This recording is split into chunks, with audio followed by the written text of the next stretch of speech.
근데 그렇지야. 대한민국 나그게 우리가 소치나 마세 소들이 뽕돌아겠니? 그럼 그러면 아이들 누구 하려면 이제 소비야 그시야.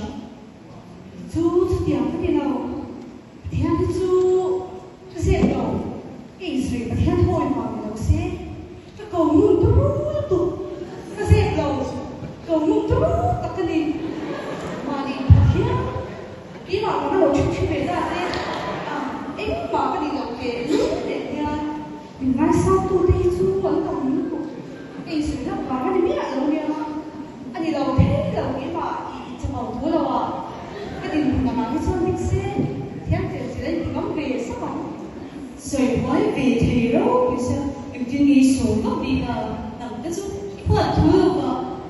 Contohnya kan soalnya kalau baca biar lah kadang walaupun biar lah, koi stage malu belum mau sih lah.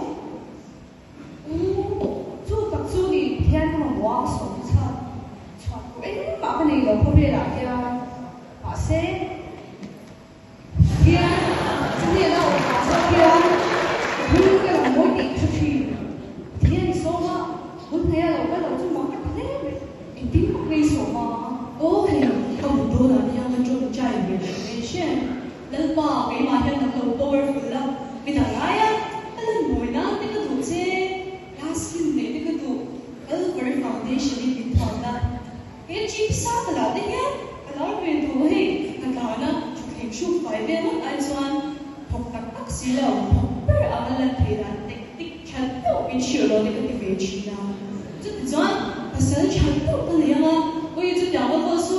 Kerja peran, ketinggalan, zero, ketika fruit sama siapa?